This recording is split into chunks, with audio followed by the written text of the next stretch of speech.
The aim of this lesson is to outline the inextricable links between magnetism and electricity. The fundamental aspect of the link between electricity and magnetism is that any flow of electric charge will create a magnetic field. We will now investigate this phenomenon, explaining how the magnetic field may be predicted and put to practical use.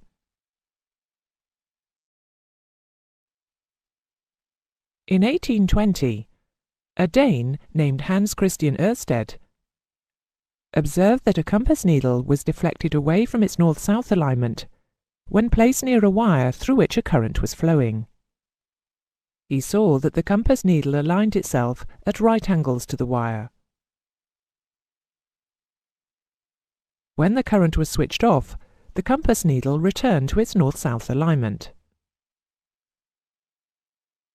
Ørsted's experiment revealed that there is a magnetic field around a wire which has a current flowing through it. But this magnetic field has no beginning and no end. This magnetic field has no discernible north or south pole.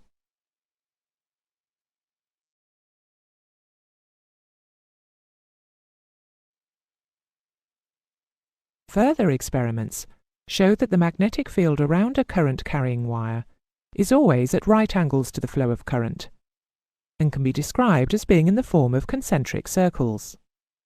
That is, circles which are of different sizes, but which share the same centre.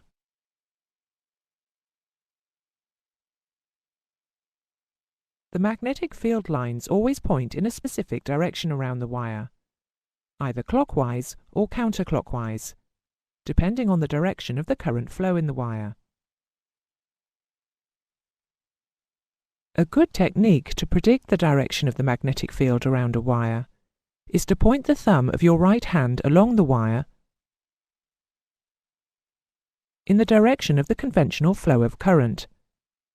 Remember, that is the opposite direction to the electron flow. The direction in which your fingers now naturally curl around the wire is the direction of the magnetic field.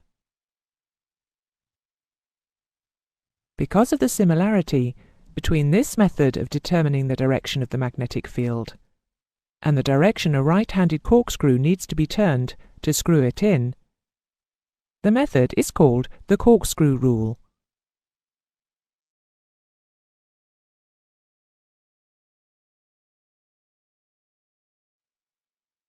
In order to put the magnetic field around a current-carrying wire to practical use, we need to somehow convert the field into something similar to that produced by a bar magnet with a north and south pole.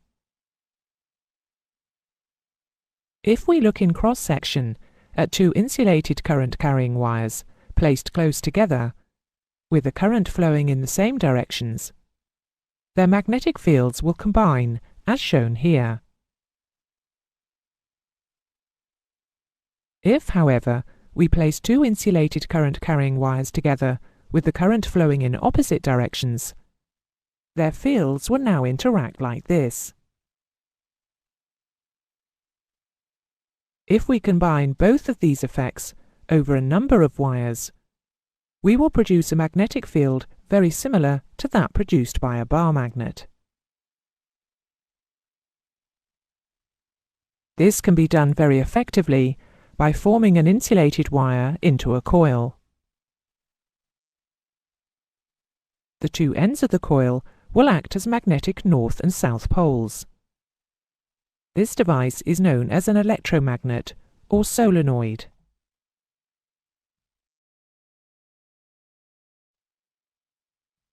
In order to ascertain which end of the solenoid is the north pole, the right-hand grasp rule can be used. If you imagine holding the cylinder in your right hand, with your fingers curling around it in the direction of the conventional current flow, your outstretched thumb will be pointing towards the north pole of the solenoid.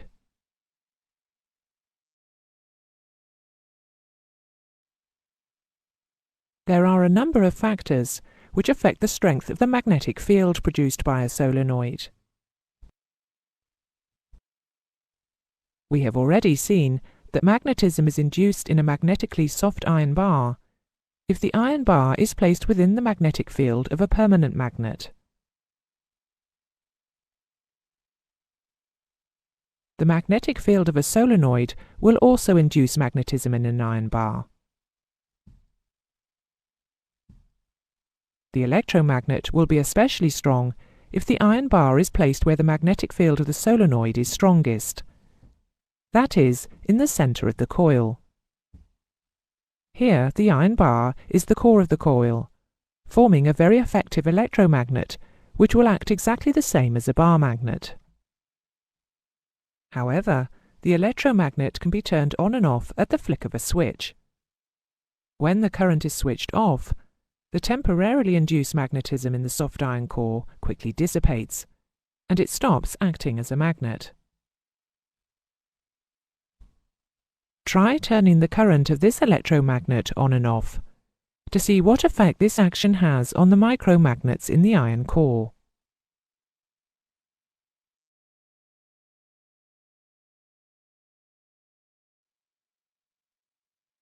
The strength of a magnetic field produced by a coil is directly proportional to the strength of the current flowing through it. This graph represents visually the connection between the two variables, that is, the current flowing in an electromagnet and the strength of the field produced. As you can see, if the current flow is doubled, then the strength of the magnetic field is also doubled. Another way of increasing the strength of the magnetic field surrounding an electromagnet is by increasing the number of turns making up the solenoid. At a constant current supply, the strength of a magnetic field is directly proportional to the number of turns of wire in the coil which is producing the magnetic field.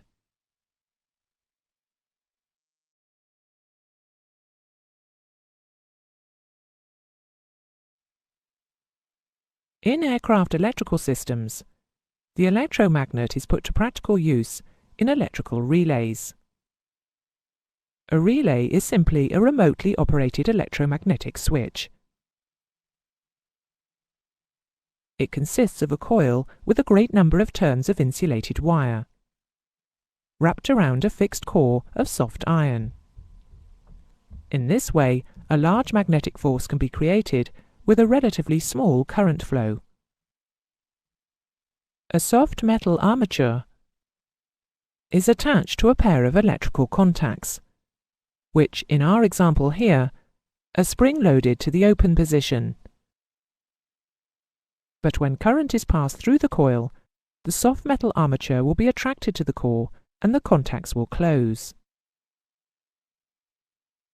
When the current to the coil is switched off, the contacts will open again. There is no electrical connection between the control circuit and the circuit being controlled. The contacts of the relay can be used to control high current devices, allowing these devices to be controlled from a small remote switch, thereby reducing the amount of heavy expensive wiring required.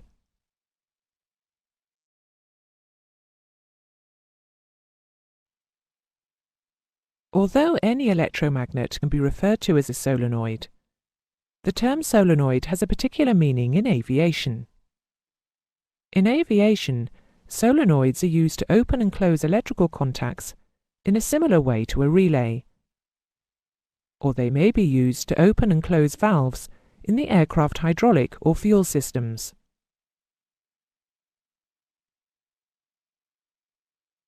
The primary difference between a relay and a solenoid is that in a relay the soft iron core is fixed, while in a solenoid the core can slide in and out of the coil. With the solenoid de-energized, the core will be pushed out of the coil by the spring. When a current passes through the core will be attracted into the center of the coil, closing the contacts.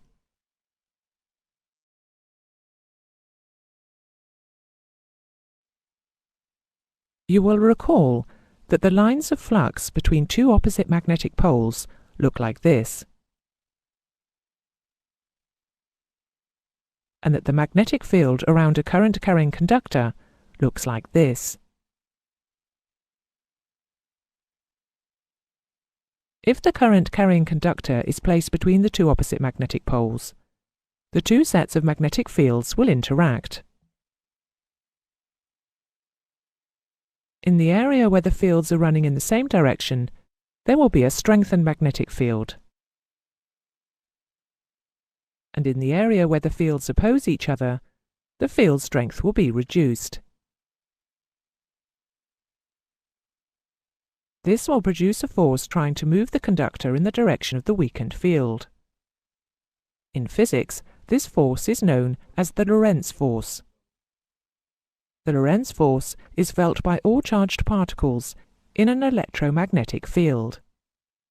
It acts at 90 degrees, both to the direction of movement of the particles and to the magnetic field. This is the basic principle on which electric motors operate.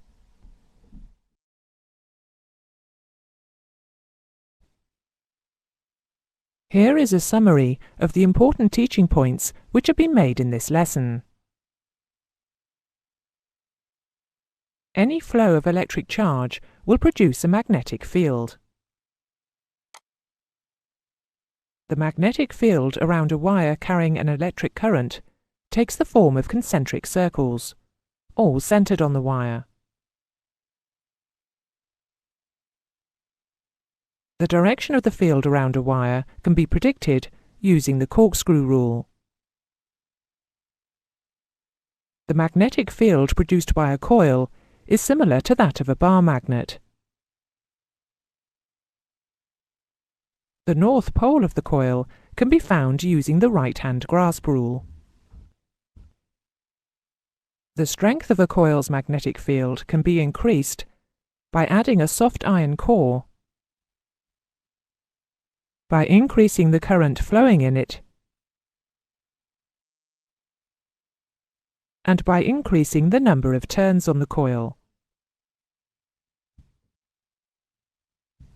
A relay is a remotely operated electromagnetic switch with a fixed core, and a solenoid is a remotely operated electromagnetic switch with a moving core. If a current-carrying conductor is placed between two opposite magnetic poles, a force will be produced which will try to move the conductor.